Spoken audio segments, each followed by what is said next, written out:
Michelle Fontaine McKinstry.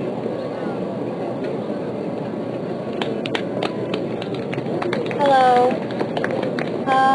Sarah from Iana House wanted me to have her presence be here along with her mother Mara. And if you don't know about Iana House, please Google or get on Facebook. And I also have bracelets that they would like me to pass out. My speech is on children who have a parent with Lyme disease. To quote my 9-year-old son, Lyme disease is stupid. I thought for a moment and replied, yes, Joshua, you are correct. Lyme disease is in fact stupid.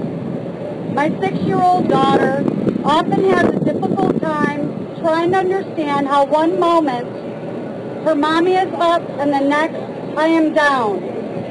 Those of you who suffer from this dreadful disease or know someone who does can relate to this quandary. It is what we face daily with those we love, a struggle that others around us fail to understand, nor can they begin to comprehend the confusion, frustration this brings to our children. When you get right down to it, it doesn't even make sense to us who travel this journey.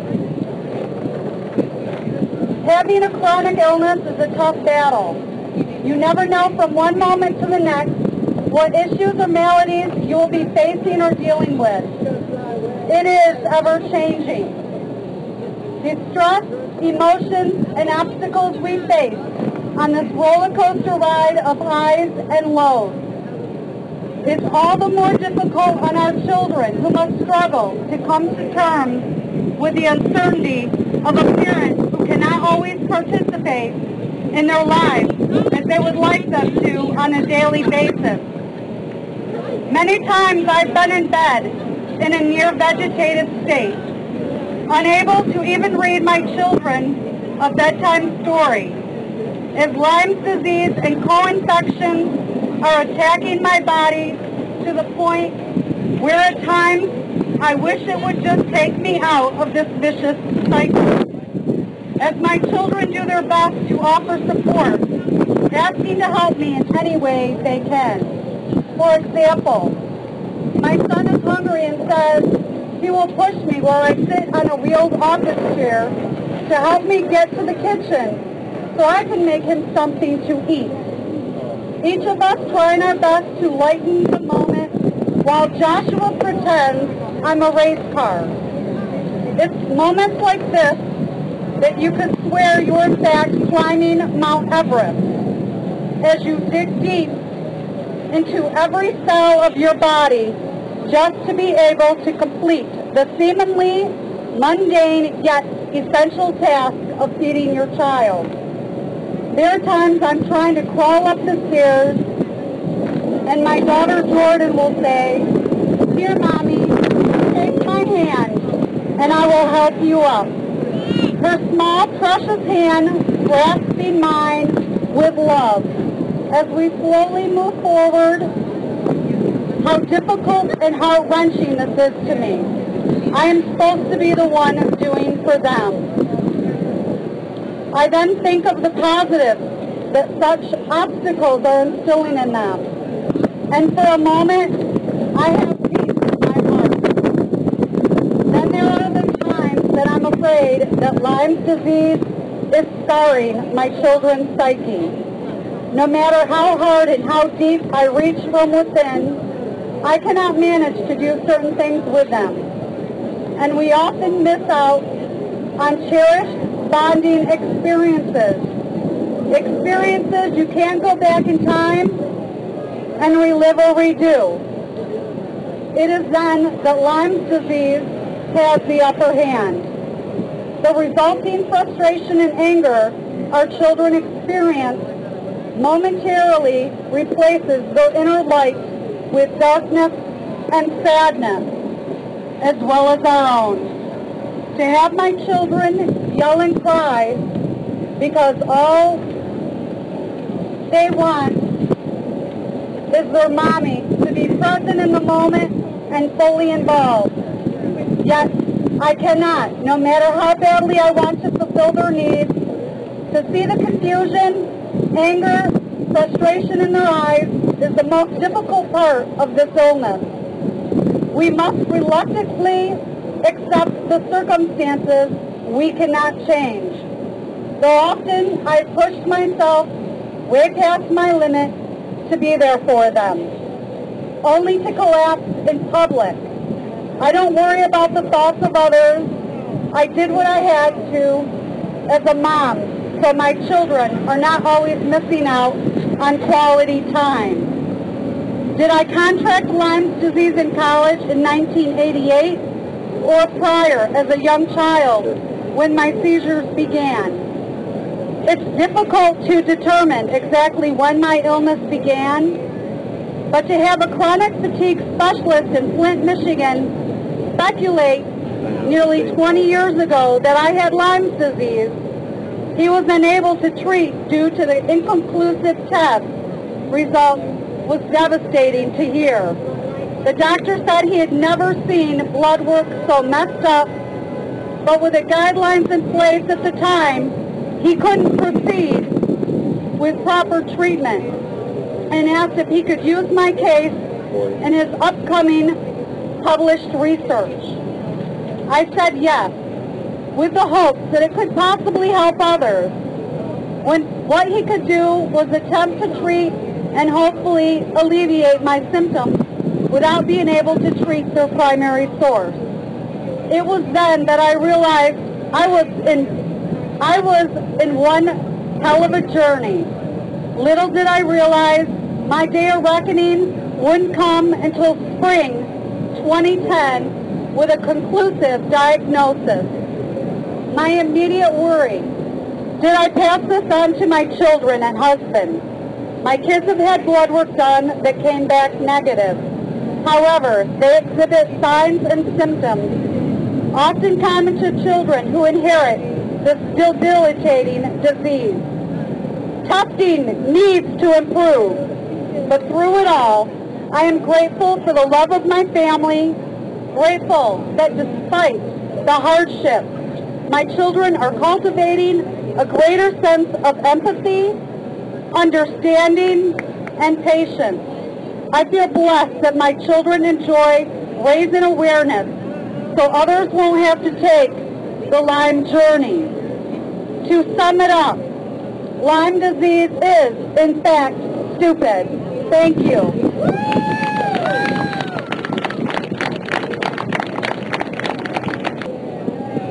All right, our next speaker is Lynn Garcia.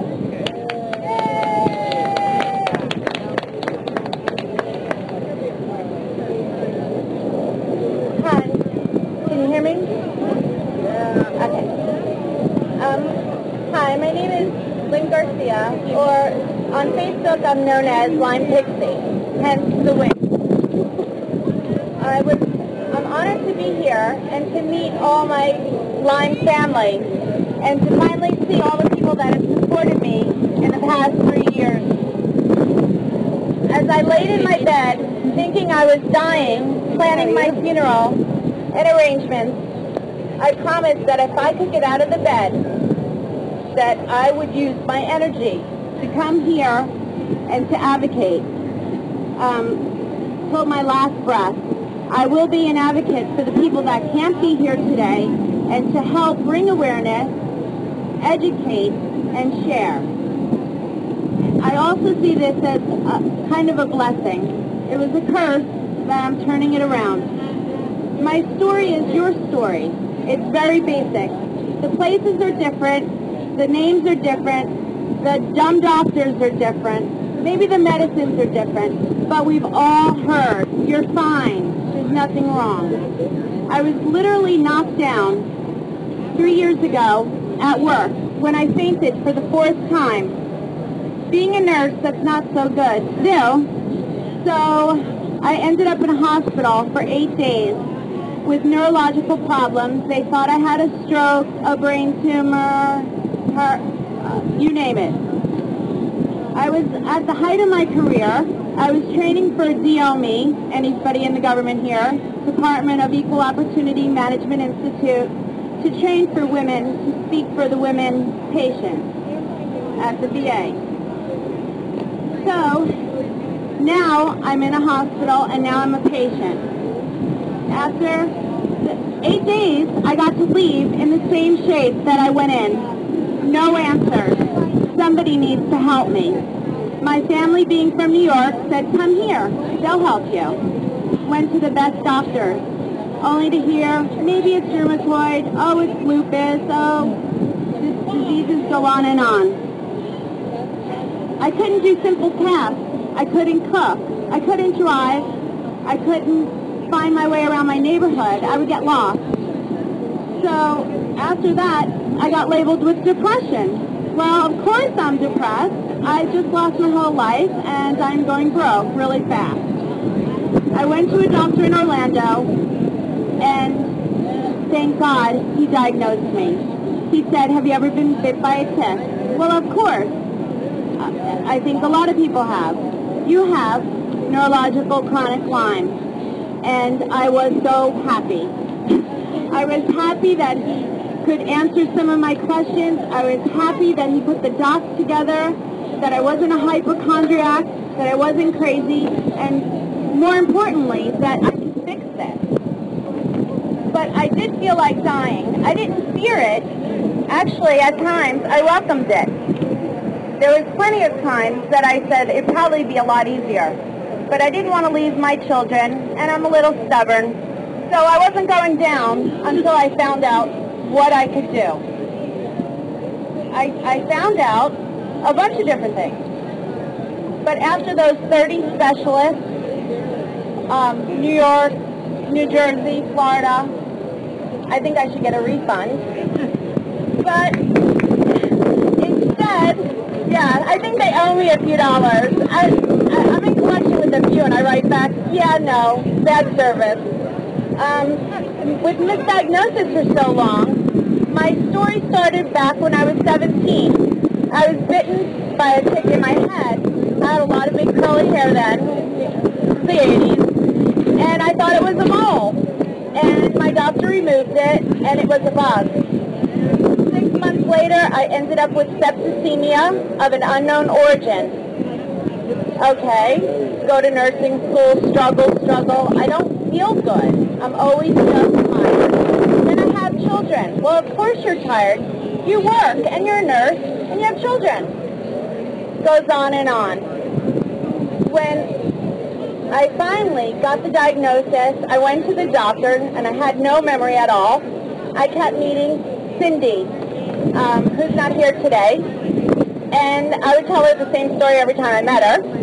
And she patiently listened. I said, can we be friends? Because I don't know anybody with Lyme disease. So we started talking. We met in my home, December 2010, Maria Lyme disease, Cindy, myself, and started sharing stories. Allison, who's here, I mess up her last name all the time, Allison, Tiffany, there's several from Florida. We started getting together and learning, sharing, crying, some Lyme rage, some fun, some laughs, some tears. We also had Halloween parties to bring awareness. And I thought Halloween was a good holiday since it's scary. And we look kind of sick anyway, so make fun of it in a way. We can kind of do zombies really good. So we do witches and zombies, but the basic thing is we built a family, and we started the Florida Lyme League. With the help of people like Helen Racer, Dottie, there's too many to name. Now we have Paul Mall in Florida, thank you. But we had a lot of things to do, and we tried to build an organization to try to help share through our tears, through our suffering, through our beds. A lot of times we're in bed for days on our computers just sharing and chatting, and it helps our hearts so much to know that other people know what we're going through. I didn't want to be an advocate, and if I did, I wouldn't have picked Lyme disease. I could have been an advocate for our soldiers, our great soldiers on Memorial Day weekend, our soldiers who have fought for this country. I was a VA nurse. That would have been really easy. Or hospice. I worked for them. That's a great cause. Everybody knows it. Lyme disease, I hear, why am I not better? Why are you not better? Well, maybe if they didn't misdiagnose me for 33 years, I would have been better. I don't want this to ever happen to anyone ever again. So thank you. I'm here. My daughter has been recently diagnosed. So the theory of congenital Lyme is real. She's never been bit by a tick. And now the fight has really come on. Lyme rage, mama. And now I'm fighting for not only your children, but mine also. God bless you all, and thank you for this honor.